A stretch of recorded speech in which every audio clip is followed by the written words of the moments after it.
جی السلام علیکم، میں ہوں فالق ملک اور آپ دیکھ رہے ہیں سرکار۔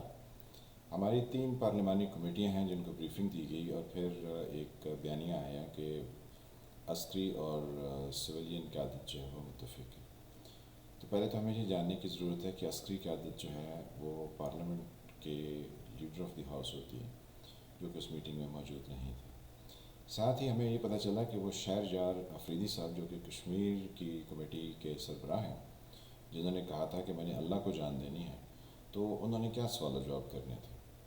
اور ساتھ میں سید مشاہد حسین صاحب تھے جو کہ کاف لیگ کے جنرل سیکرٹری رہے جب مشرف کا دور تھا، تو ان سے بھی ہم نے کون سے ایسے سوالوں کی توقع رکھی ہوئی ہے کہ وہ کر سکتے ہیں۔ وہ تو انسانی حقوق کی جو کمیٹی تھی اس کی سربراہی سے دستبردار ہو گئے کہ کہیں ایسا نہ ہو کہ کہیں ایسا نہ ہو جائے، کہیں ویسا نہ ہو جائے، وہ اس خیال سے اس کی سربراہی سے دستبردار ہو گئے۔ تو تیسرے جو تھے وہ سربراہ تھے دفاعی کمیٹی کے امجد علی خان صاحب، جن کو میرے خیال میں سوچنے پر بھی خیال نہیں آتا کہ امجد علی خان صاحب ہیں کون۔ تو یہ ہماری 3 کمیٹیاں تھیں جو کہ دورے پر گئی تھیں، اور پھر اس دورے پر ان کو بریفنگ دی گئی۔ پھر وہاں پر بے تکلف سوال و جواب ہوئے۔ جب کسی کی ڈی بریفنگ ہو رہی ہوتی ہے تو سوال و جواب نہیں ہوتے ہیں، بلکہ جو چیز ان کو بتائی جاتی ہے انہوں نے وہی سننی اور کرنی ہوتی ہے۔ پیچھے یہ ذکر ہوا کہ کوئی پولیٹیکل یعنی اپوزیشن پارٹیوں سے بھی لوگ تھے، تو یہ کون سی اپوزیشن اور کیسے لوگ؟ یعنی جو لوگ اپنی نوکری پکی کرنے کے چکر میں اپنی نوکری پکی کرنے کے چکر میں رہتے ہیں، انہوں نے ملکی معاملات اور ہمارے قومی بیانیے کے ساتھ ان کا کیا تعلق ہے؟ لیکن یہ تو ایک پولیٹیکل بات ہوگی۔ ہمیں اس یعنی جو بھی میٹنگ ہوئی، ہمیں اس میٹنگ سے جناب کوئی اختلاف نہیں ہے، ہم تو صرف اس کے طریقہ کار پر آپ سے بات کرنا چاہتے ہیں۔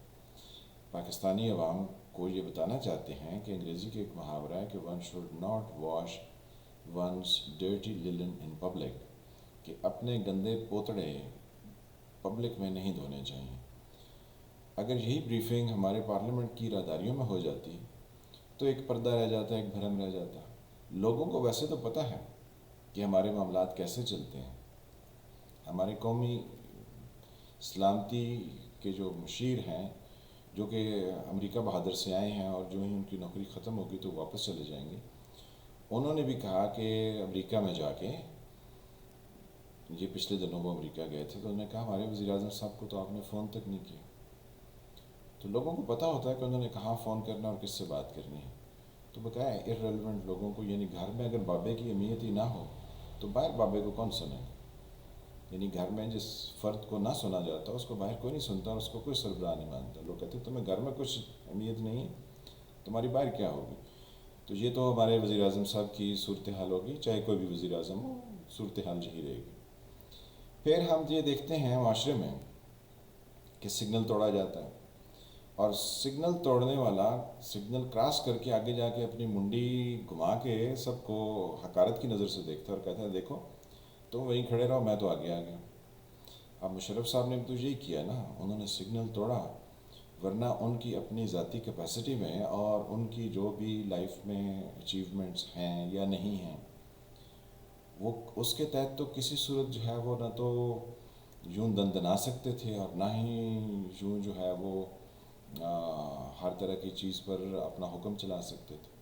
انہوں نے جناب سگنل توڑا اور سیدھا جناب انہوں نے ہر چیز کو اپنے کنٹرول میں کر لیا۔ تو جو پیچھے سگنل پر کھڑے تھے، کئی شریف لوگ ہیں نا جو سگنل پر کھڑے ہیں اور کئی سالوں سے کھڑے ہیں، تو وہ یہ سوچتے رہے کہ انہوں نے صحیح کیا یا غلط کیا، تو یعنی وہ اس اخلاقی بحث میں پڑے رہے۔ اور پھر کیا ہوا؟ پھر وہ اس دنیا جہان یا جہان فانی سے رخصت ہو گئے۔ تو ایوب خان صاحب نے بھی تو یہی کیا تھا، انہوں نے بھی سگنل توڑا اور اس کے بعد سب ان کے حکم کے آگے یس سر کرتے رہے۔ تو یہی کام بقایا لوگوں نے بھی کیا۔ اب جنرل ضیاء نے کون سا جو ہے وہ قانون پر عمل درآمد کیا تھا؟ تو معاشرے کو ہم بائی اینڈ لارج تربیت یہ دے رہے ہیں کہ قانون پر عمل مت کیجیے، کیونکہ اس سے آپ کو کچھ نہیں ملنے والا۔ تو جناب کئی لوگ ایسے تھے جو کہ اس اشارہ توڑنے والے کی ڈگی میں، یعنی اس کے پیچھے جو ٹرنک ہوتا ہے گاڑی کا، اس میں سوار ہو گئے، اور وہاں سے ٹرنک کو تھوڑا سا اوپر کر کے کہتے ہیں دیکھا میں بھی اس کے ساتھ اشارہ کراس کر گئی۔ تو وہ ہمارے وہ ہیں جنہیں آج کل اکلکل جو ہے وہ بنا کے بہت سارے لوگ پیش کر رہے ہیں، اور وہ چڑیا والے کہہ رہے ہیں کہ جی انہوں نے تو ہر کسی کو جھنڈی کرا دی۔ تو سوال اتنا سا ہے کہ وہ ہمارے لیے کیا کوئی نیلسن منڈیلا ہے؟ یعنی جو شخص آپ سے سچ ہی نہ بول سکتا ہو، یعنی ان کا کیا آپ 99 کا ذکر کریں، جب وہ باہر چلے گئے تو انہوں نے ہم سے سچ نہیں بولا۔ پارلیمنٹ کے فلور پر جب یہ کیس ان کا چل رہا تھا کہ جی اتنے اثاثے اور اتنی دولت کیسی ہوئی، تو وہاں نہیں وہ سچ بول سکے۔ جب کورٹ میں آئے تو وہاں پر بھی وہ کوئی سچ، یعنی وہاں جتنی بھی وہ ایفیڈیوٹ اور یہ سب چیزیں پیش کی گئیں، اس میں پتہ یہ چلا کہ لیٹسٹ فونٹ جو کمپیوٹر میں اویلیبل ہیں ان سے وہ پرنٹ لی گئے ہیں، اور باتیں جو ہیں وہ کوئی 15 سال پہلے کی گئیں یا 20 سال پہلے کی۔ تو یعنی وہاں پر بھی تو وہ سچ نہیں بول سکے۔ پھر اس کے بعد جب ان کی بیماری ہے تو وہاں پر بھی وہ سچ نہیں بول سکے۔ تو جو شخص سچ نہیں بول سکتا، نہ ان کی بیٹی نے سچ بولا اور نہ ہی ان کے بھائی نے سچ بولا، سچ وہ نہیں بول سکتے ہیں، لیکن ان کو لوگ نہ جانے کیوں کہتے ہیں جناب وہ تو ہمارے مسیح ہیں۔